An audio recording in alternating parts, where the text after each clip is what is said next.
Good morning. Century ply సమర్పిస్తున్న business breakfast షోకి స్వాగతం. ఏషియన్ మార్కెట్స్లో ఒక నెగిటివ్ ట్రేడింగ్ సెషన్ కనిపిస్తుంది morning, Monday morning. So weak opening అలాగే మార్చ్ సిరీస్ ఓపెనింగ్ మనకు నెగిటివ్గా ప్రారంభం కాబోతోంది. జపనీస్ ఇండెక్స్ నికై లాంటివి 0.8% నష్టంతో ట్రేడ్ అవుతున్నాయి. Even Korean index, Australian index ఇటువంటివన్నీ కూడా నష్టాలతో ట్రేడ్ అవుతున్న సమయం ఇది. కాబట్టి మేబీ మార్కెట్స్ ఇవాళ నెగిటివ్గా ప్రారంభం కాబోతున్నాయి. అండ్ లాస్ట్ ఫ్రైడే కూడా S&P 500 అమెరికన్ ప్రధాన ఇండెక్స్ S&P 500 రికార్డ్ హై దగ్గర ముగిసింది. అలాగే ఫిఫ్త్ వరుసగా 5వ వారం నాస్డాక్ తన విన్నింగ్ స్ట్రీక్ను కొనసాగించింది. అండ్ ఇవాళ ఐ థింక్ మన పిచ్చి ప్రభు డొనాల్డ్ ట్రంప్ కాంగ్రెస్ను ఉద్దేశించి మాట్లాడబోతున్నారు. సో ఇటువంటి పిచ్చి ప్రలాపనలు ఆయన దగ్గర నుంచి వస్తాయన్నది అందరూ మార్కెట్స్ గమనిస్తూ ఉన్న అంశం ఇది.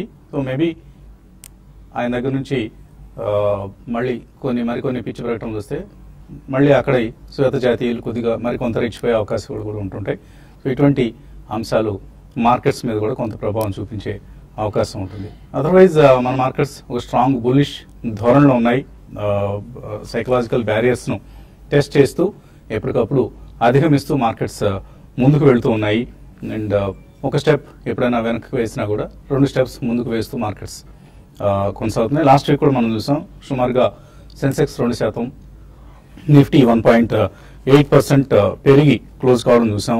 అండ్ 8939 ఈ లెవెల్ దగ్గర NSE నిఫ్టీ క్లోజ్ కావడం కూడా చూసాం. సో ఒక లిక్విడిటీ డ్రైవ్ చేస్తుంది మార్కెట్స్ను, ప్రత్యేకించి రిటైల్ ఇన్వెస్టర్స్ నుంచి మ్యూచువల్ ఫండ్స్కి వస్తున్న డబ్బులు మార్కెట్స్ను డ్రైవ్ చేస్తున్న ప్రధానమైన కారణంగా మనం చెప్పుకోవచ్చు. సో ఇండియన్ హౌస్ హోల్డ్స్కు ఇప్పుడు వేరే ఏ ఇతర ఇన్వెస్ట్మెంట్ రెవెన్యూ కూడా కనిపించని పరిస్థితుల్లో స్టాక్ మార్కెట్స్ను, ఫైనాన్షియల్ అసెట్స్ను ఆశ్రయిస్తున్నారు.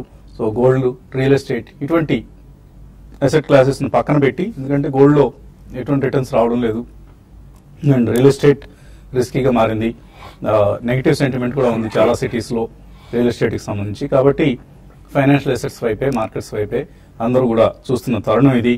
అండ్ డెట్లో కూడా పోస్ట్ ట్యాక్స్ రిటర్న్స్ చూస్తే నామమాత్రంగా కనిపిస్తున్నాయి. సో ఈ నేపథ్యంలో equity assets, equity as an asset class చాలా ఒక స్ట్రాంగ్ పెర్ఫార్మెన్స్ భవిష్యత్తులో కూడా మనకు కనపరిచే అవకాశం ఉంది. కాబట్టి డెఫినెట్గా అందరం కూడా మార్కెట్స్లో ఇన్వెస్ట్ చేసి తీరాల్సిన సమయం ఇది. అండ్ లాస్ట్ జనవరి 2011 నుంచి మే 2016 ఈ మధ్యలో డేటా ఏం చెప్తుందంటే, మనందరం కూడా అనుకుంటాం లో PE స్టాక్స్ కొనుక్కోవాలి, అప్పుడు మనకి ఇంకా పెరుగుతుంది, స్టాక్ ప్రైస్ బాగా పెరుగుతుందని. కానీ లో PE స్టాక్స్ కంటే హై PE స్టాక్సే అవుట్ పెర్ఫార్మ్ చేస్తాయి. లాస్ట్ 5 years డేటా ఇదే చెప్తోంది. ఆల్మోస్ట్ 41% అవుట్ పెర్ఫార్మెన్స్ కనిపించింది హై PE స్టాక్స్లో. సో మనం బాగా PE తక్కువగా ఉంది కదండి ఇక్కడ కొనేసుకుంటే రాబోయే రోజుల్లో ఇది కూడా ఇతర హై PE స్టాక్స్ రేంజ్కి PE పెరుగుతుంది కదా, అంటే ప్రైస్ పెరుగుతుంది కదా అన్న ఉద్దేశంతో ఎక్కువ మంది కొంటారు. బట్ అది తప్పు అన్న అభిప్రాయం ఇప్పుడు ఈ డేటాను పరిశీలిస్తే మనకు కలుగుతోంది. So domestic facing sectors like Procter and Gamble, power grid or Tata steel, LIC housing finance, train industries ఇటువంటి స్టాక్స్ ఇచ్చిన రిటర్న్స్, హై PE స్టాక్స్ ఇచ్చిన రిటర్న్స్ లో PE స్టాక్స్ ఇవ్వలేదు. సో ఇటువంటి స్టాక్స్నే మన పోర్ట్ఫోలియోస్కి యాడ్ చేసుకోవడం అనేది అత్యుత్తమమైన పని అవుతుంది. అండ్ IPOs కూడా మార్కెట్ కళకళలాడిపోతుంది. మార్చ్ 6th నుంచి రేడియో సిటీ అంటే FM రేడియో స్టేషన్, అందరికి తెలిసిన సుపరిచితమైన పేరు ఇది, బ్రాండ్ ఇది. సో రేడియో సిటీని ప్రమోట్ చేసిన మ్యూజిక్ బ్రాడ్కాస్ట్ లిమిటెడ్ ఈ కంపెనీ IPO రాబోతుంది. అలాగే డిమార్ట్ IPO కూడా సెకండ్ వీక్ ఆఫ్ మార్చ్లో రాబోతుంది. ఇప్పటికే గ్రే మార్కెట్లో ఆల్మోస్ట్ ఒక ₹200 ప్రీమియం నడుస్తుంది ఈ IPOకి సంబంధించి. చాలా అందరూ ఎదురు చూస్తున్న IPO డిమార్ట్ IPO. సో ఇవన్నీ కూడా కొంత మార్కెట్స్కి మరింత డెప్త్ పెంచే అవకాశం ఉంది. కాబట్టి మేబీ ఎంటర్టైన్మెంట్ రంగానికి చెందిన స్టాక్స్, అలాగే రిటైల్ రంగానికి చెందిన స్టాక్స్లో రాబోయే రోజుల్లో కొద్దిగా ఎక్కువ యాక్టివిటీ మనం చూసే అవకాశం ఉంది. ఇది స్థూలంగా కనిపిస్తున్న ట్రెండ్. అనలిస్ట్ ఏమంటున్నారు అడిగి తెలుసుకుందాం. సో నెల్లూరు వెళ్ళొచ్చారు. సో రిటైల్ ఇన్వెస్టర్స్ నుంచి ఎటువంటి స్పందన కనిపించింది మీకు? చాలా బాగుండిందండి. ఎస్పెషలీ మాకు యాక్చువల్లీ చెప్పాలంటే చోటు కూడా సరిపోలేదు. And there was a very good response, అంటే అక్రాస్ కంప్లీట్ నెల్లూరు. అదే కాకుండా చుట్టుపక్కల ఆల్మోస్ట్ 80 to 100 కిలోమీటర్స్ రేడియస్ నుంచి కూడా చాలా మంది రావడం జరిగింది అండ్ చాలా ఇంట్రెస్ట్ అనేది స్టాక్ మార్కెట్ లో అందరూ కూడా కనపరుస్తున్నారు. So it's been a very good meeting అండి. ఐ థింక్ మీరు ఇందాక మెన్షన్ చేసిన మాట ఇట్స్ రియలీ పర్టినెంట్. అంటే చాలా మంది ఫైనాన్షియల్ అసెట్స్ లో ఇన్వెస్ట్ చేసుకుంటే బాగుంటుంది భవిష్యత్తులో అనే ఆలోచన అందరిలో ఉంది. It was really a good one. మార్కెట్కి వస్తే డెఫినెట్లీ మార్కెట్ ఒక పాజ్ మోడ్ లోకి వెళ్లే అవకాశం ఉందండి. But these are all very small minor correction to pause. At the most consolidation phase లోకి వెళ్లే అవకాశం ఉంది. ఎందుకంటే fourth quarter results is going to be the main thing.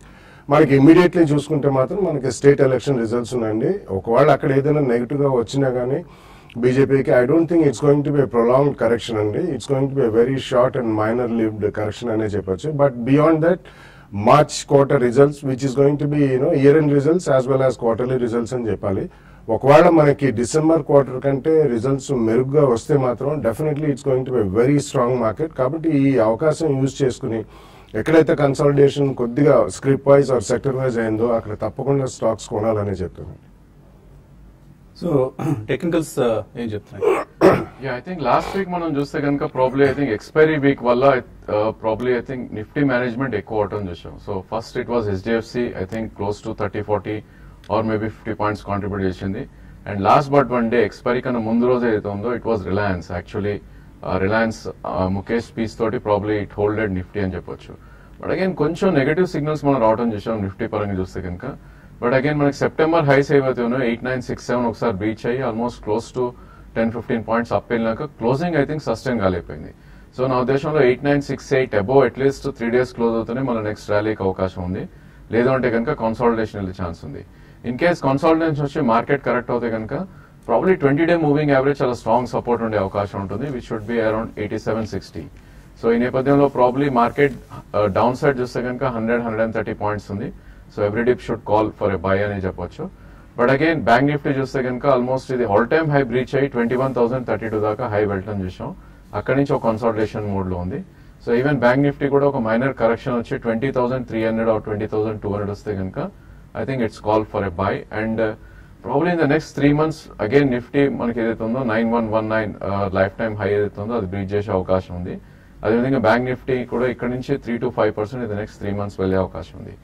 Individual stocks వస్తే కనుక ప్రాబ్లీ డిమాంటేషన్ ఎఫెక్ట్ అయిన స్టాక్స్ పర్టికులర్లీ ఏవైతే మనకి డిసెంబర్ లోస్ చూసాయో ప్రాబ్లీ కొన్ని స్టాక్స్ ప్రీవియస్ హైస్ బ్రీచ్ అవడం చూస్తున్నాం. ఎగ్జాంపుల్ ఆఫ్ ఎడెల్వేస్ డిమాంటేషన్ ముందు 128 స్టాక్ రావటం చూసాం. అండ్ డిమాంటేషన్ తర్వాత అది 82 దాకా పడిపోవడం చూసాం. అగైన్ నిన్న ఫ్రైడే రోజు చూస్తే కనుక అబోవ్ 128 క్లోజ్ అయ్యి 135 ఆ రేంజ్ లో ట్రేడ్ అవుతుంది. సో డెఫినెట్లీ ఇలాంటి స్టాక్స్ ని మనం పిక్ చేయాలి. సో నెక్స్ట్ అప్ మూవ్ లో ఈ స్టాక్స్ లో చాలా అప్ సైడ్ వెళ్ళే ఛాన్స్ ఎక్కువ ఉంటుంది. నా ఉద్దేశంలో ఎడెల్వేస్, ఎల్ఎన్టీ ఫైనాన్స్ కానీ లేదంటే నీల్ కమల్ ప్లాస్టిక్స్ ఆల్మోస్ట్ ఈ స్టాక్స్ అన్ని కూడా ప్రీవియస్ హైస్ బ్రీచ్ అయ్యాయి. కాబట్టి ఇలాంటి స్టాక్స్ లో ఇన్వెస్ట్ చేస్తే I think next market up move లో ఈ స్టాక్స్ కొద్దిగా అవుట్ పర్ఫార్మ్ చేసే ఛాన్స్ ఎక్కువ ఉంటుంది. ఓకే అండి, కాలర్స్ లైన్ లో ఉన్నారు. మొదటి కాలర్ భీమవరం నుంచి ఫణి. హలో హలో రండి ఫణి. సిఏ2 గ్రాన్యూల్స్ అండి, తర్వాత ఐసిఐసిఐ పొటెన్షియల్ లాంగ్ ఉండొచ్చా? ట్రేడింగ్ చేస్తున్నారా వీటిలో? అవునండి, ఆల్రెడీ హోల్డ్ చేశారండి. ఐసిఐసిఐ అలాట్ అయినాయి. సిఏట్ ఏమో 240 లో ఉంది, గ్రాన్యూల్స్ 100 లో కొన్నాను. అంటే ఇవన్నీ లాంగ్ టర్మ్ కోసం హోల్డ్ చేయొచ్చు అనేది మీ భావన? అవునండి, ఇంకా హోల్డ్ చేయొచ్చా లేదా? లాంగ్ ఉండొచ్చా అంటే మళ్ళీ అర్థం మారిపోతుంది. సో లాంగ్ ఉండొచ్చా అంటే లాంగ్ పొజిషన్స్ తీసుకోవచ్చా అని. లాంగ్ షార్ట్ అని స్టాక్ మార్కెట్స్ లో ట్రేడర్స్ వాడుతూ ఉంటారు. సో ఏంటి ఈ స్టాక్స్ మంచివేనా, హోల్డ్ చేయొచ్చా? సిఏ 200 అండ్ ఆడ్ అన్నారండి. Definitely I think you should hold అండి. లాంగ్ టర్మ్ అంటున్నారు కాబట్టి అట్లీస్ట్ మీకు 1 year ప్లస్ వ్యూ ఉంటే డెఫినెట్లీ ఉంచుకోమని చెప్తాను. అండ్ గ్రాన్యూల్స్ అరౌండ్ 100 కొన్నారు, అబౌట్ 135 to 140 రేంజ్ లో ఉంది. డెఫినెట్లీ ఈ స్టాక్స్ ఉండమని చెప్తానండి. బట్ ఇన్ కేస్ ఎక్కడైనా మీకు యాక్చువల్లీ సిఎట్ లో I think you're making some good money. But ఒకటండి, ఎప్పుడైనా మీకు 30 to 50% రేంజ్ లో కొద్దిగా ఫాస్ట్ గా ప్రాఫిట్స్ వస్తే మాత్రం స్వల్పంగా ప్రాఫిట్ బుక్ చేయాలి. మొత్తం క్వాంటిటీ కాకపోయినా కొద్దిగా అయినా బుక్ చేయండి in the next 1 or 2 months or 3 months running up to year end results అని చెప్పొచ్చు. ఇందాక అనుకున్నాం మనం ట్యూస్డే ఈవినింగ్ పిచ్చి ప్రభు అనుకుంటున్నాం కదా డొనాల్డ్ ట్రంప్, ఆయన కాంగ్రెస్ను ఉద్దేశించి మాట్లాడబోతున్నారు. ఇందులో ఆయన ఎప్పటి నుంచో ఊరిస్తున్న ఫినామినల్ ట్యాక్స్ ప్లాన్, దానికి సంబంధించిన డీటెయిల్స్ ఏమైనా ఉంటాయని మార్కెట్స్ ఆసక్తిగా ఎదురు చూస్తున్నాయి. మేబీ ఒకవేళ ఆయన అనౌన్స్ చేసే ట్యాక్స్ రిఫార్మ్స్ కనుక మార్కెట్స్ అనుకూలంగా ఉంటే అమెరికన్ మార్కెట్స్ వాటితో పాటు ఇతర గ్లోబల్ మార్కెట్స్ అన్ని కూడా మరింత రికార్డ్ హైస్కి వెళ్లే అవకాశం ఉంది. సో స్టాక్ మార్కెట్స్కి సంబంధించి పిచ్చి ప్రభు ఫ్రెండ్లీగానే కనిపిస్తున్నారు. మేబీ ఇతర అంశాల్లో మాత్రం ప్రత్యేకించి ఇండియన్స్ లాంటి అక్కడ ఉన్న మైనారిటీస్కి మాత్రం ఆయన చేష్టలు చాలా దుర్భరంగా మారుతున్నాయి. సో మేబీ ఏది బెటర్ కాలమే నిర్ణయించాలి. ఇక మరిన్ని కాల్స్ అలాగే మెయిల్స్ తీసుకోబోయే ముందు కాసేపు ప్రకటనలు.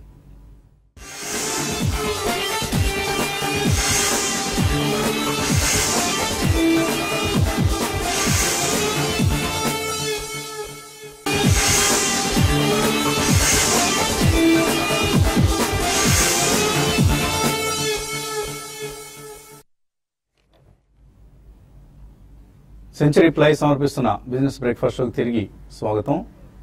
రామకృష్ణ కట్నేని అన్న పేరుతో ఒక మెయిల్ వచ్చింది.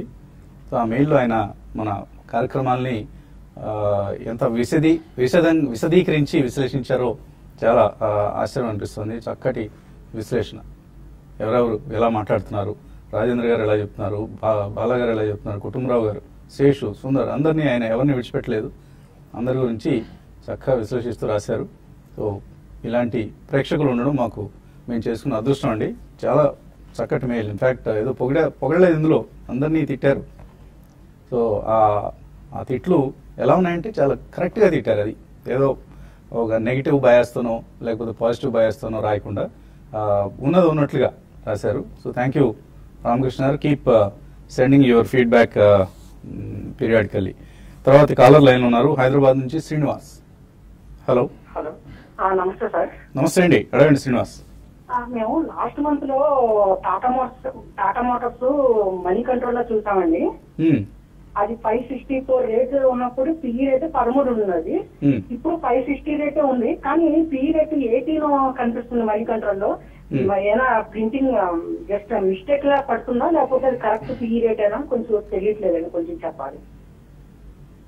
మేము చూడలేదు మరి మనీ కంట్రోల్. మీరు ఎక్కడైతే మీరు దేన్నైతే రిఫర్ చేస్తున్నారో వాళ్ళు ఇచ్చిన డేటా మేము చూస్తే కానీ చెప్పలేమండి. బట్ ఫార్వర్డ్ పిఈ అని తర్వాత ట్రైలింగ్ పిఈ అని ఉంటాయి. ఆ రెండిట్లో మీరు దేన్ని చూసారన్నది కూడా తెలీదు. కొద్దిగా అవన్నీ డీటెయిల్గా చూడండి. ఇన్ కేస్ ఇంకా కన్ఫ్యూజన్గా ఉంటే maybe will also check it and then get back to you. So మీరు ఏమన్నా టాటా మోటార్స్ ఎక్కడ ఏ పిఈ దగ్గర ఉందో చూసారు? మొన్న రిజల్ట్స్ వచ్చాయి కదా, సో ఆటోమేటిక్ గా అడ్జస్ట్ అయిపోతున్నారు. Because these are all today real time data updation అవుతుంది కాబట్టి మొన్న క్వార్టర్ బాగాలేదండి. Obviously when there is a huge quarter with losses తప్పకుండా పిఈ రేట్ అనేది ఇంక్రీజ్ అవుతుందండి. సో ఈ కారణం వలన అది రియల్ టైమ్ డేటా ఈ రోజుల్లో ఆటోమేటిక్ అడ్జస్ట్మెంట్ అవుతుంది. సో అది మాత్రం మీరు గమనించాలి. మేబీ రిజల్ట్స్ ముందు మీరు 13 చూస్తుంటారు, రిజల్ట్స్ తర్వాత ఎర్నింగ్స్ తగ్గిపోయాయి కదా, దాంతో ఇన్ఫాక్ట్ మీరు అంటున్నట్లుగా 18 పిఈ కనిపిస్తూ ఉండొచ్చు. విల్ ఆల్సో చెక్ ఇట్ అండి. నిజామాబాద్ నుంచి సురేందర్. హలో సార్, ఇది ఇంజనీర్ ఇండియా కొన్నాను సార్ మొన్న 150కి. అది హోల్డ్ చేయాలా? 150 రూపాయల్లో ఇంజనీర్స్ ఇండియా కొన్నారు. 150. ఓకే అండి. యా, ఈ స్టాక్ చూస్తే కనుక మీకు ఆల్మోస్ట్ 2016 మార్చ్ లో, అంటే లాస్ట్ 1 year లో 60-70 నుంచి 170 దాకా పెరిగింది. ఇన్ కేస్ మీరు లాంగ్ టర్మ్ ఇన్వెస్టర్ అయితేనే హోల్డ్ చేయమని చెప్తారండి, ఎందుకంటే షార్ట్ టర్మ్ లో కొద్ది కరెక్షన్స్ ఉండే ఛాన్స్ ఉంది. బట్ మీకు 1.5 year వ్యూ ఉంటే కనుక డెఫినెట్లీ హోల్డ్ చేయొచ్చు. లేదు అంటే కనుక మార్కెట్ పడితే కనుక ఇది అరౌండ్ 130-135 దాకా వచ్చే ఛాన్స్ ఉంది. అక్కడ మీరు సెకండ్ ప్రైస్ పాయింట్ కి యావరేజ్ చేయొచ్చు. మీకు 1 year view if you're happy with 15-20% return, I think ఈ సేఫ్ స్టాక్ అండి. కొద్దిగా లో బీటా స్టాక్ కూడా ఐ థింక్ మీరు డెఫినెట్లీ హోల్డ్ చేయొచ్చు. తర్వాత సాంబశివరావు వైజాగ్ నుంచి. హలో. హలో, అడండి సాంబశివరావు. సార్ నమస్తే సార్. నమస్తే అండి. పిట్టి లామినేషన్ 61 రూపాయలు తీసుకున్నాం sir. Next Keppel corporation script ఉంది, అది ఏమైనా తీసుకోమంటారా? ఫండమెంటల్స్ ఎలా ఉన్నాయో కూడా చెప్తారు. ఏ కంపెనీ అండి? Keppel, KETTEL corporation. KETTEL. Okay. So ఇటువంటి కంపెనీ ఏది మనకి ఇక్కడ కనపట్లేదు. సో ఎనీవే ఫస్ట్ అడిగిన counter. I think Pitti lamination probably మీరు ఈ స్టేజ్ లో అయితే హోల్డ్ చేయొచ్చు అండి, ఎందుకంటే స్టాక్ ఆల్మోస్ట్ మనకి కరెక్షన్ అయిపోవడం చూసాం. సో ఐ థింక్ టాప్ నుంచి చూస్తే కనుక 88 నుంచి ఆల్మోస్ట్ 26 దాకా కరెక్ట్ అయింది స్టాక్. సో కరెంట్లీ 64 ఉంది. సో నెక్స్ట్ 1.5 year లో ప్రీవియస్ హై ఏదైతే ఉందో 88 to 90 అప్ సైడ్ వెళ్ళే ఛాన్స్ ఉంది. బట్ అగైన్ ఇలాంటి స్టాక్స్ లో స్టాప్ లాస్ అనేది ఇట్స్ వెరీ ఇమినెంట్ అండి, ఎందుకంటే మార్కెట్ ఒకవేళ పడింది అంటే కనుక చాలా స్టీప్ గా కరెక్ట్ అవుతాయి. సో మీరు హోల్డ్ చేస్తుంటున్నారు కాబట్టి ఉన్న పొజిషన్ కి మీరు 52 కింద hold closing basis stop loss పెట్టండి. అండ్ ఏమాత్రం ఇది 88 నుంచి 90 మధ్యలోకి వస్తే కనుక ఒకసారి డెఫినెట్ గా ప్రాఫిట్స్ అనేది బుక్ చేయాలి. తర్వాత కాలర్ రాజేష్ లైన్ ఉన్నారు. హలో. హలో అండి, యాక్చువల్లీ నాకు ఒక క్వశ్చన్. ఈ రియల్ ఎస్టేట్ కంపెనీస్ లో శోభా డెవలపర్స్ లైక్ ఈ గోడ్రేజ్ ప్రాపర్టీస్, సో వీటిల్లో ఇంకా అజ్మీర్ రియాలిటీ, సో లైక్ వీటిల్లో ఏది best company for the long term అండి? యాక్చువల్ గా నేను డిఎల్ఎఫ్ లో యాక్చువల్ గా bought DLF at 1200 and I sold at 600 or 700. So ఆ తర్వాత నుంచి నేను ఇక రియల్ ఎస్టేట్ దాలో చేయట్లేదు. చాలా రోజుల తర్వాత రియల్ ఎస్టేట్ స్టాక్స్ కొందాం అనిపిస్తుంది. ఒకసారి బాలగారి ఒపీనియన్ ఒకసారి చెప్తారా? Thank you. So real estate లో ఏ కంపెనీస్ కి మీరు ఓటు వేస్తారు?